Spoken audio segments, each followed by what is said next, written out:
of my service agreement and my jump on demand lease agreement, which are two promissory notes issued to T-Mobile.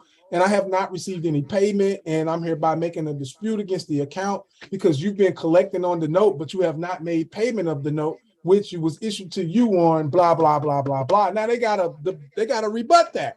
And they can't. They can't. You see? Because I'm dealing with substance. I'm dealing with, I can prove what I'm saying is true. I can prove I issued two notes to you. Yeah, because the only other factor is them being able to ID you as a real natural person. No, see, but they already, it ain't even necessarily even the fact that they IDing you as a natural person, is whether or not the grantor is claiming his rights on what he granted to the other party to be paid. So basically, when I call in and disputed and demanded that all the payments made be returned and that they release the credits on the assets that's already on file. I got two assets already on file that I have a right to be credited for. So now I'm basically claiming my rights on those assets, that the holder releases the assets and credit the account for the amounts that they received already in the form of currency, and return any prior payments made toward those assets, because you should never have to pay toward an asset when you've already gave the value for it. If you signed it, then it's your value covering that asset. So if they're already holding it and your value is already on it, then you don't have to pay any damn thing. You ain't got to pay nothing. It's already, they already got your value. Now you just demand release. It's literally your signature. I mean, it's wild. Yeah, it's just that simple. You signed it. It became a valuable asset by your signature, which now they can accept it and open up an account with. So if you gave the value, how they gonna charge you on the same asset that you already, without your value, they wouldn't even be able to hold the asset. So if it's my value covering it, and then you're collecting on the same asset, which has already got my evidence and my value. So if I'm not competent, I keep paying toward the same asset, which is already evidence in my rights to receive the value of it, because I issued it. So all I got to say now really is Cash App donation incoming, and I'm off the floor. Thank you. Yep, Cash App, PayPal. All you got to do is get in contact with their legal department, find out who you need to get in contact with, and let them know that, get a copy of the deposit agreement, and let them know that on whatever date that account was opened up, you issued a depository agreement to them, and you issued a promissory note to them in the amount of $250,000, and you're demanding payment, because every deposit account is insured by FDIC. They got FDIC insurance. But that donation is for you, Brother Isaiah. So incoming. Yes, sir. Like, look. So I'm gonna give y'all some game, right? Woo, boy, this right here is fire. Give it up, Isaiah. I gotta. Man, we ain't got no time, man. We ain't got no time. But man, so we ain't got no time. I ain't got no time to go into it right now. I'm gonna give y'all a couple of jewels. All right. So whenever you're using your debit card, right?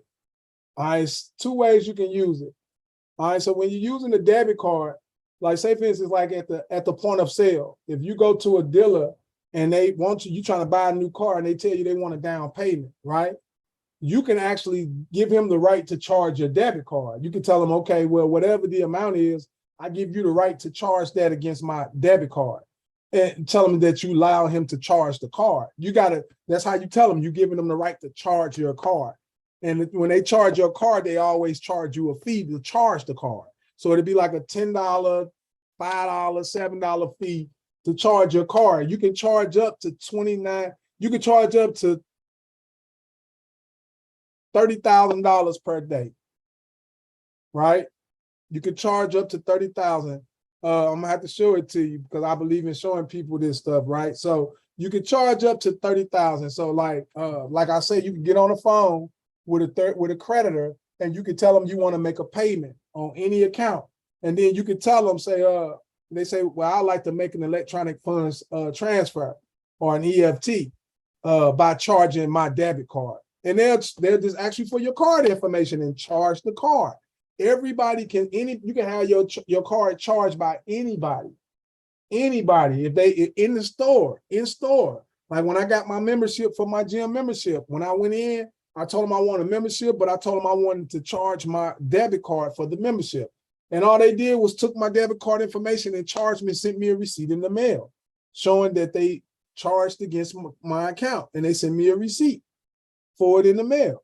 So you just got to understand how that works. You can also take your debit card. You know how you use your debit card, your bank account and your account number and your bank account routing number. You can also use your debit card as the account number, along with the routing number to that bank, to the same account. And you can do an ACH that way, where it automatically draws against the bank, where the bank can't reverse it. It automatically makes the bank make the payment. It's called the ACH. You can do the same thing like at the point of sale, like at Amazon. You know how you get on Amazon and you set up your bank account? So when you set up your bank account, you're going to put your debit card number as the account number. And then you're going to put the routing number in your name. But before you start doing these type of transfers, you need to let the bank know, right? Okay.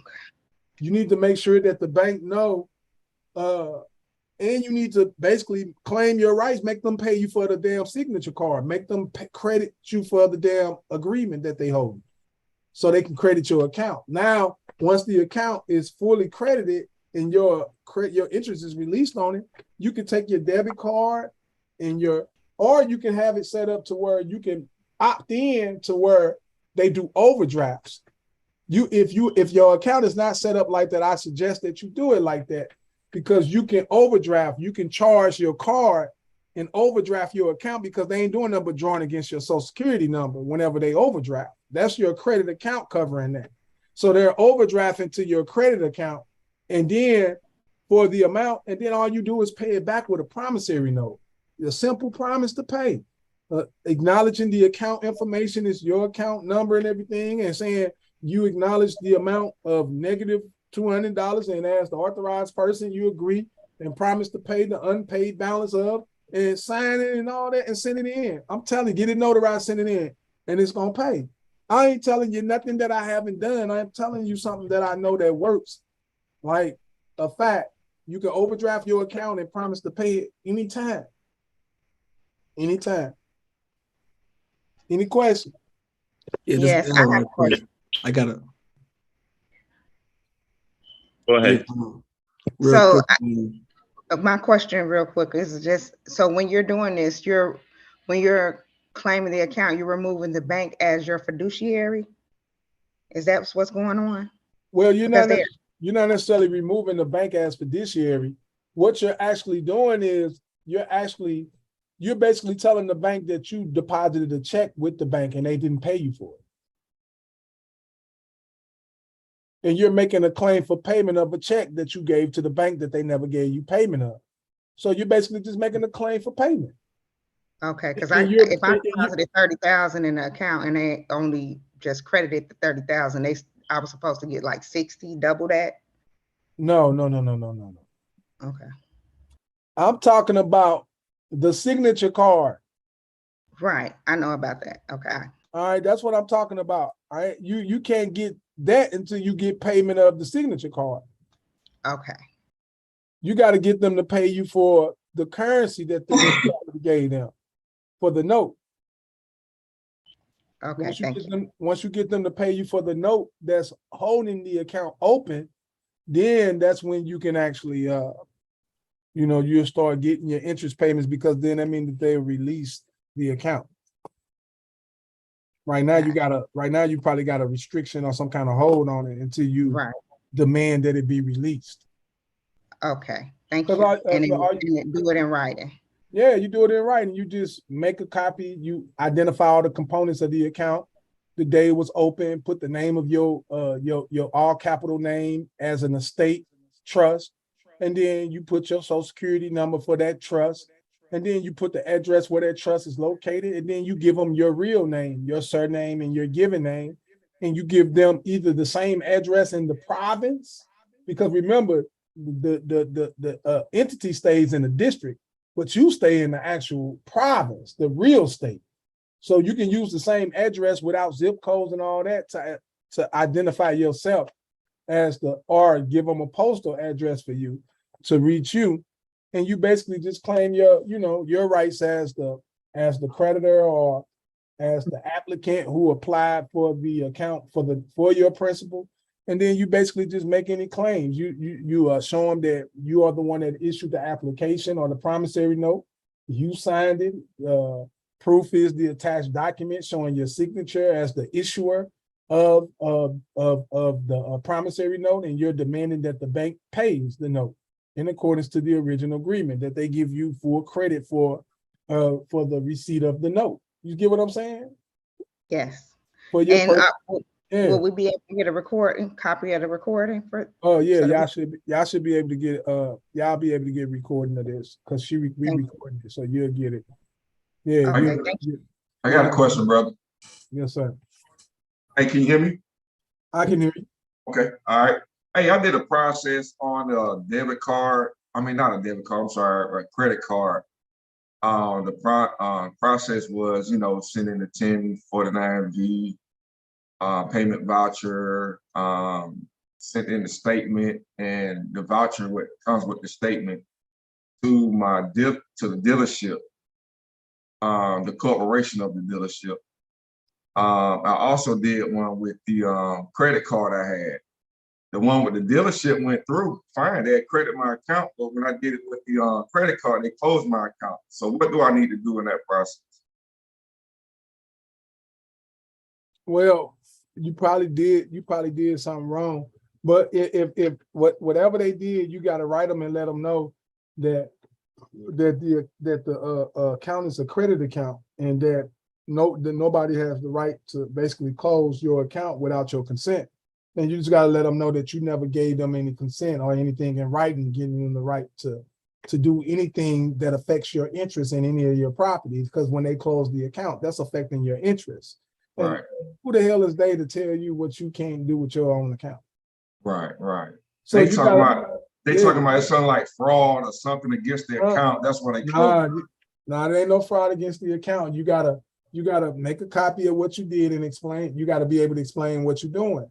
So, and let them know where they have an error, and let them know that's against your interest for them to close the account when the account is a credit account. And you got to let them know, well, what the only purpose of you sending statements is so that the statements can be credited against the account. Every statement is a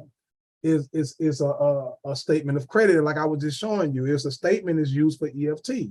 They're only giving you the statement to see, but instead of you sending that to the bank to pay them, you sent it to them. And that's what the problem is. If you sent it to them, you got to assign it to the bank, so that the bank, anything that goes to anybody has to be payable through a bank. Only the bank can make the payment. So even if I sent the statement to T-Mobile, I'm gonna say pay to the order of the United States Treasury, or pay to the order of First Financial Bank, and credit the same to T-Mobile account number, whatever. And then I send that to T-Mobile, because the only way they can pay it, they got to send it to a bank. And then I send a check or something drawn against that statement. You got to always send a check. Okay. And on the check, you can just make the check. On the check, you just write, when you send the statement in, you're going to send in the statement, you're going to send in the coupon, and then you're going to send in a check. And on the check, all you're going to write on the check is going to say pay to the order. And then right on the line, you're going to write cash. It's going to say pay to the order of cash. You're going to write in the amount of cash you're paying, which is the same amount of the note. And then in the memo section, you're going to write for credit card bill, for electricity bill, for whatever kind of, bill you're trying to pay. And then you're going to sign it on the front, right? And and on the back, you're going to just sign it as the authorized rep. Now, you're going to send that to whoever you want to have it. As long as it got your signature and stuff on it, they can go cash it in. I have a Okay. question. All right. So you just said pay to the order of cash. Can you do pay to the US Treasury, pay to T-Mobile, or pay to cash? Is it all the same? You can do the same thing if you got a bill that's payable to your principal, or in T-Mobile is holding the account, you can make it payable to T-Mobile. Okay. Right. But the whole thing is for you to understand is that the check is being drawn against the statement. Without the statement, you can't draw the check. They will not pay that check unless it got a statement with it, something that's giving insurance of the check. Without the statement, then there's no need for the check to be drawn. Do that make sense? All right. Yes, thank you. So whenever you send in the check in, all you got to do is send in whenever you send, like, say for instance, I want to pay, the IRS send me a bill, and then they say send back this coupon with your check. So I fill out the coupon. On my check, I just get a regular check from my bank account, and on the check I'm gonna write, it's gonna say pay to the order, and I'm gonna write bearer on there. Pay to the order of the bearer. I ain't gonna put nobody's name. I'm just gonna say pay to the order of the bearer. I'm gonna write in the amount that I want to pay. I'm gonna say what it's for. I'm gonna sign it, flip it over on the back, and sign it as the authorized rep, and send it along with the payment coupon. Because it's a bearer instrument. It ain't money taken out of the account. That instrument on its face is a bearer instrument, meaning it's payable on its face. It says pay to the order of the bearer. So the statement is the obligation, and the obligation belongs to the Treasury. Yeah. So you can, yeah. I had a court the other day, and everything it went beautifully. They recognized the rescission and everything, but when I got to the stand, okay, so I had to make a special appearance, so I came in late. She said, why was you late? I said, I'm unfamiliar with the area. She said, well, then you get the ticket, and I said, I was just traveling through. And then she said, blah blah blah. We bonded your case to the state. But she said, but you're late. Can you pay the $50? And then I said, do you have a charger instrument that I might pay with? And she said, you can use the credit card. And that's when I messed up, because I knew I could have got the ticket, my copy of the ticket, and paid it, but I just didn't know how. So I ended up using the credit card to pay the late charge. But other than that, everything was, Gucci. Yeah, all you have to do is just make it payable to the order of the United States Treasury. Mhm. And then say credit the same to the court, right? Mhm. And then you sign off with your name and your social security number. Mm. That's it. Yeah. Because it's a check. It's a check. Mm-hmm. It's a check, and all you got to do is just pay the check. Every instrument you get in your hand is a check. I don't care what it is, you got to treat it like a check. It's a check. Every instrument you sign, if you put in an application for a card, you just put in an application for it. You just gave them a check. Mm-hmm. Yeah, I appreciate it. I got a question here. I noticed that on the 1040V, for instance, it says pay to the United States versus pay to the order. So you can say pay to the United States, deposit to the United States, however you want to say it. The whole thing is just to make sure that the United States receives the obligation. Yeah. Okay. One other question. Where can we read that will give us the ammunition to justify that the signature card acts as a promissory note? Is there some language for that or regulation? Yeah, the promissory note act. Okay. And you know what a promissory note is an unconditional promise or unconditional order of performance. So whenever the bank I can tell you right now, if right now you ask me, how can you prove it? You can prove it just by the fact that if that account overdraft, who they gonna come collect from? You. Right. I comprehend this about the So that's